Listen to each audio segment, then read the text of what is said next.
मैं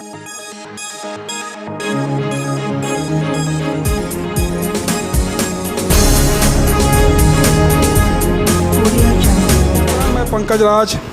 आज हमारे समक्ष उपस्थित हैं रंजन कुमार जी, जो वार्ड नंबर 18 है, इनका जो एरिया पड़ता है न्यू पुरंदरपुर।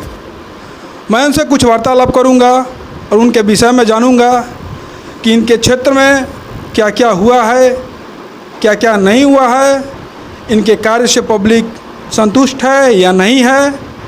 वो पुरिंदर जी से रंजन कुमार जी से मैं जानूंगा। जनता की आवाज़ न्यूज़ 24 में आपका स्वागत है। धन्यवाद सर। आपसे सर मेरा पहला सवाल सर ये है कि आप सर अपने जो जिस ओहदे पर आप हैं सर, यानी वार्ड पार्षद, आप सर अपने क्षेत्र के लिए सर क्या क्या किए हैं और किस प्रकार का किए हैं, उसका सर थोड़ा विवरण दीजिए आप हमको। हम अपने क्षेत्र के लिए वार्ड नंबर 18 के जनता के लिए बहुत सा कार्य किए हैं और बहुत सा कार्य करने के लिए हम लोग प्रयासरत भी हैं। अभी तो हम लोग राशन कार्ड में उलझे हुए हैं। राशन कार्ड बना कर ठीक से दे नहीं रहा है। 1400 हम लोग जमा किए हैं, लेकिन मात्र 600-650 रुपये 600 ही राशन कार्ड का प्रपत्र का जमा दिया है। उसमें से भी अभी 400 ही कार्ड बना के दिया है और भी कार्ड वहाँ बचा हुआ है। और 800 लोगों का हम जवाब राशन कार्ड जो बनाने के लिए हमको दिए हैं, हम उसको कैसे दे जवाब। मेयर से पूछते हैं तो वो कुछ बोलती है, कमिश्नर से पूछते हैं तो बोलते हैं कि जिनका जो काम है उनके पास जाओ।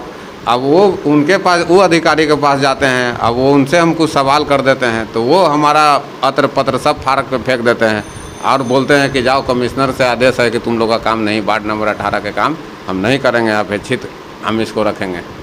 इसलिए कि हम हमेशा उसको मेयर से चाहे कमिश्नर से हमेशा हम सही सवाल किए हैं, हम हमेशा हम जानकारी लेने का प्रयास किए हैं, लेकिन ऊपर से लेके नीचे तक भ्रष्ट है। सर क्या कहना है कि जो भी ये कार्य करते हैं अपने क्षेत्र के लिए, इनके ऊपर जो भी अधिकारी हैं, कमिश्नर हो या कोई और हो, मतलब इनका कार्य नहीं करते हैं। अब ये कहाँ तक सही है वो तो सर ही बताएंगे, और जो जिनके पास ये जाते हैं ये अपना कार्य के लिए वही बताएंगे। सर दूसरा सवाल आपसे सर ये है सर कि आप ये जो सर चुनाव होने वाला है, बिहार विधानसभा का जो चुनाव होने वाला है 2020 का, इसमें सर आप सर किसकी सरकार देखना चाहते हैं? नई सरकार या जो पुराने वाले हैं मुख्यमंत्री माननीय श्री नीतीश जी, या उनकी सरकार? अब ये तो जनता तय करेगा कि किसका सरकार आना चाहिए। ऐसे तो हम लोग को पता है कि ये लोग की सरकार नहीं आएगा, ये सब चलवे नहीं करेगा, ये सब से अब देश न चलेगा। ये सब अलड़ जलर राम शाम काम धाम कुछ नहीं करता है, अलड़ जलर करते रहता है। सर का कहना है कि इस बार कोई नया चेहरा देखना चाहते हैं। ये जो माननीय श्री नीतीश कुमार जी, जो एनडीए की सरकार है, ये पूरी तरह भ्रष्ट हो चुकी है और ये अपना कल वोट बैंक भरने के लिए पब्लिक को बेवकूफ़ बना रही है। ऐसे 2-3 कार्य कर चुके हैं जो पब्लिक देख रही है और उन्हीं के आधार पर उनको वोट दे रही है। इस बार जो भी सरकार होगी या जो भी नए चुनाव होंगे उसमें नया चेहरा देखना चाहते हैं। सर का ऐसा कहना है। सर तीसरा सवाल सर ये है, ये जो सर कोरोना काल चल रहा है, आप अपने सर क्षेत्र के लिए सर क्या क्या किए हैं उसके बारे में थोड़ा बताइएगा सर। हम लोग तो कोरोना काल में तो क्षेत्र में घरे घर जाके देखे हैं कि कौन बीमार है कौन नहीं है।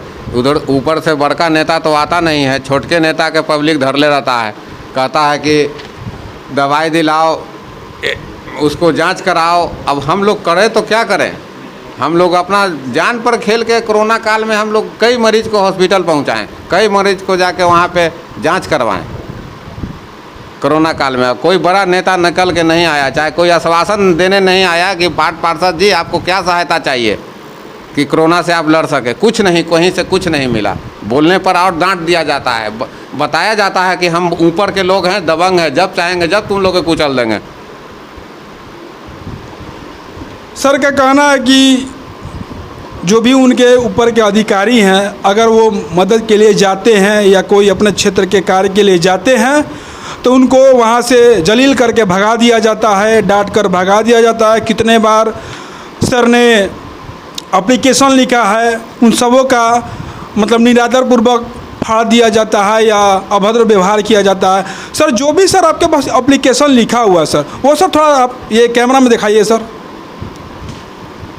अभी देखिए माननीय अध्यक्ष राज्य खाद्य आयोग हम बिहार सरकार के बारे में लिखें,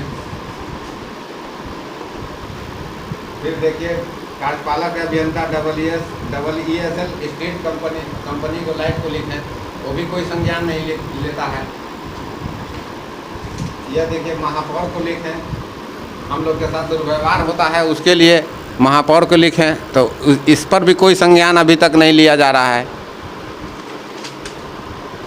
विशिष्ट अनुभाजन पदाधिकारी महोदय राशन कार्ड के लिए भी हम लोग दिए, लेकिन कोई सुनवाई नहीं हो रहा है।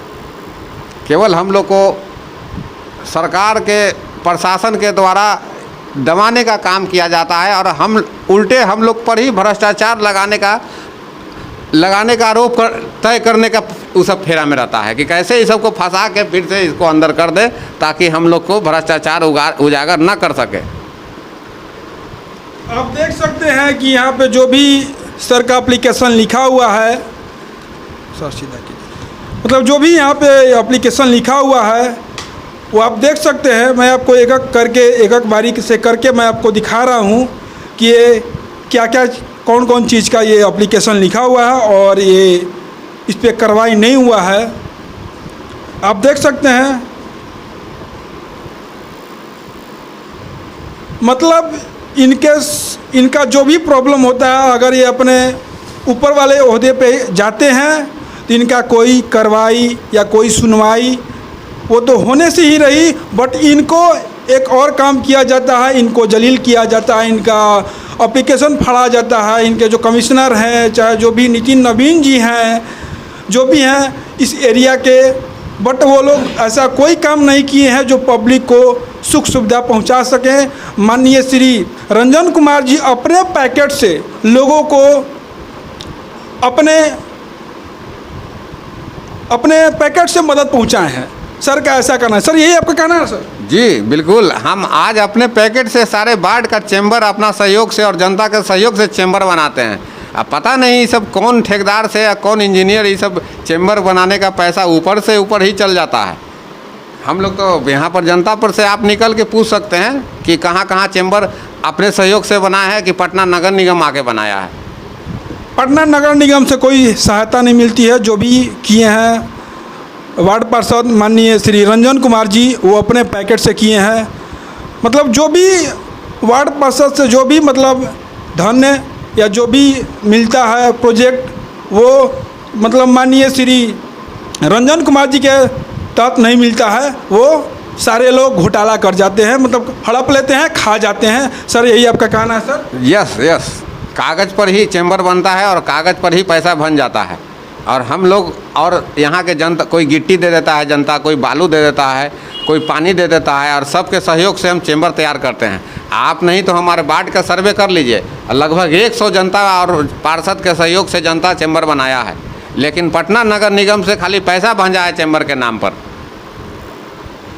इसमें सर जिस तरह रंजन जी बोले हैं कि नहीं मतलब किसी प्रकार का कोई हेल्प नहीं मिलता है, और जहाँ तक बात है ये केवल दिखावा है, झांसा है। सरकार किसी प्रकार की मदद नहीं कर रही है। इस पर सरकार कोई कार्रवाई नहीं कर रही है सर? कुछ नहीं, सब आँख मूंद के सर सब ले रहा है नीचे से कमीशन, आँख बंद करके। कोई के पता है कि गरीब के क्या हाल है, कोई के पता है कि यहाँ के मोहल्ला में कुछ ऐसा गरीब है कि एक टाइम खा रहा है, एक टाइम नहीं खा रहा है। इन लोगों को कुछ पता है कि किसका राशन कार्ड बनना चाहिए, किसका नहीं। अधिकारी आके यहाँ पर नवाबी छांटता है कि हम नहीं आएंगे तो काम नहीं होगा। हम तो कहते हैं कि वार्ड पार्षद नहीं रहेगा तो ये सब अधिकारियों को कोई पूछेगा भी नहीं, आएगा पूछने तो जानो मार देगा पब्लिक सब। ऐसा भी माहौल ख़राब है पूरे क्षेत्र में, पूरे क्षेत्र का है, पूरे देश का ख़राब है माहौल। सर आपसे सर तीसरा सवाल सर ये है सर कि माननीय नीतीश कुमार जी बोलते हैं कि नहीं हम यहाँ रोजगार दिए हैं, शिक्षा दिए हैं, व्यवस्था दिए हैं और बहुत तरह का लोगों को मतलब मदद किए हैं, ये सर आपको सर कहाँ तक सर उचित लग रहा है सर? ये सब तो बहुत आगे की बात है, ये सब तो हम नहीं बता सकते हैं। तो सेंट्रल गवर्नमेंट का काम है रोजगार देना, शिक्षा को दुरुस्त करना, ये राज्य सरकार के काम नहीं है। शिक्षा को राज्य सरकार दुरुस्त जरूर कर सकता है, बेहतर कर सकता है, लेकिन कोई इम्प्लीमेंट नहीं कर सकता है इस पर राज्य सरकार। जो भी करेगा केंद्र सरकार। अगर यहाँ पर भूखमरी का स्थिति बनता है, चाहे बेरोजगारी का स्थिति बनता है, तो इसका दोषी राज्य सरकार नहीं होगा, इसका दोषी केंद्र सरकार होगा। सर क्या कहना है कि यहाँ पे जो भी भूखमरी या कोई भी अगर प्रॉब्लम होती है तो उसका जो दोषी होंगे वो बिहार सरकार नहीं, राज्य सरकार होंगी। ठीक है सर, वो आपकी बात मानते हैं। बट सर माननीय नीतीश कुमार जी ये बोले हैं, ऐसे 3-4 काम किए हैं, जैसे मान लीजिए रोड बनाना, पुल बनाना, बिजली देना और पटना में मेट्रो का शिलान्यास भी करना। नीतीश जी तो सबसे बेकार काम कर दिए हैं सर। नीतीश जी तो दारू बंद करके सबसे ख़राब काम कर दिए हैं कि दारू का जो राजस्व बिहार को आना चाहिए वो माफिया के पास जा रहा है। माफिया मजबूत हो रहा है, आम आदमी कमज़ोर हो रहा है। अरे ये सब बदलने के लिए कहिए, हम लोग आज़ाद मुल्क के नागरिक हैं, हमारी आज़ादी है दारू पीना। हम यहाँ पिए तो अपराध है, उत्तर प्रदेश में पिए तो अपराध नहीं। कैसा है एक देश एक कानूनी, कैसा है ये सब लफड़ा करते रहता है बैठ के सब पार्लियामेंट में और विधानसभा में, सबको भगावेला खोता है। मतलब इस तरह का सोचिए तो ये धांधली है पूरी तरह से, पूरी तरह धांधली है सर। धांधली तो ये है, ये सब अभिव्यक्ति की आज़ादी का हनन है। ये सब पर कार्रवाई होना चाहिए, ये सब को सरकार जाने के बाद ये सबको जेल भेजना चाहिए। ये सब निर्णय पर, ये सब निर्णय वहीं ऊपर से रोक लगना चाहिए, इसका एक कानून बनना चाहिए। ये सब निर्णय सरकार ना लाए ताकि लोगों को दिक्कत ना हो। अब टैक्स का, दारू का टैक्स का पैसा माफिया पास जा रहा है और हम लोग गिट्टी बालू खरीद रहे हैं, 2000 का बालू 5000 में खरीद रहे हैं, तो ये सब तो नाजायज़ है ना, शोषण है ना जनता पर। सर ये आपसे सर लास्ट और आखिरी सवाल सर ये है सर कि ये सर आरक्षण सर किसको मिलना चाहिए सर? आरक्षण तो मिलना चाहिए जो आर्थिक स्थिति से कमज़ोर है उसी को मिलना चाहिए सर। जैसे मान लीजिए जो आरक्षण मिलता है, जैसे जीतन राम मांझी जी हैं, चिराग पासवान हैं, उन लोग का आरक्षण मिलना चाहिए सर? ये लोग तो आर्थिक स्थिति पर आरक्षण मिलना चाहिए। ये लोग को तो आर्थिक स्थिति बहुत बेहतर है, ये लोग को तो नहीं मिलना चाहिए। सर एक और आपसे सर सवाल है सर। सवाल सर ये है कि जिस मतलब माननीय नीतीश कुमार जी एक स्टेटमेंट दिए हैं, वो सर स्टेटमेंट के लिए थोड़ा ध्यान से सुनिएगा। बोले हैं कि जो दलित वर्ग के लोग हैं, अगर उनका मर्डर हो जाता है, उनकी हत्या हो जाती है, तो उनको सरकारी नौकरी दिया जाएगा।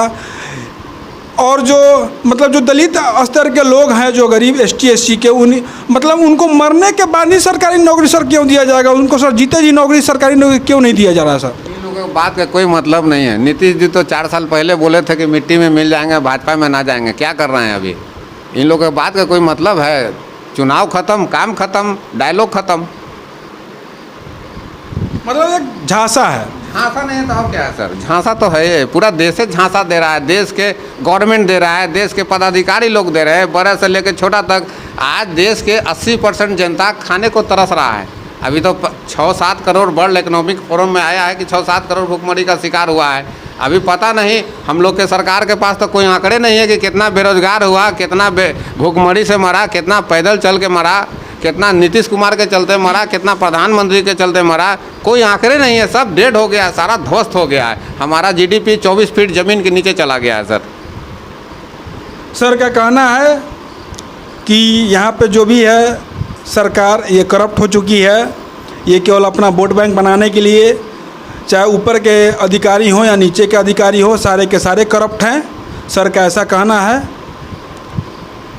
और अब आगे देखिए, इस बार जो सरकार बनेगी, किसकी बनेगी वो तो जनता जनार्दन ही तय करेगी। जो लोग ईमानदारी से काम करना चाहते हैं, उनको ईमानदारी से काम नहीं करने दिया जाता है। अगर वो ये अपना क्षेत्र के लिए कुछ करना चाहते हैं तो उनको जलील किया जाता है, उनका एप्लीकेशन फाड़ दिया जाता है। सर का ऐसा कहना है। अब जनता जनार्दन ही सब कुछ करेगी। सरकार इस बार किसकी बनेगी वो तो जनता जनार्दन की बात ही है। जनता की आवाज़ में बात करने के लिए सर बहुत धन्यवाद। धन्यवाद।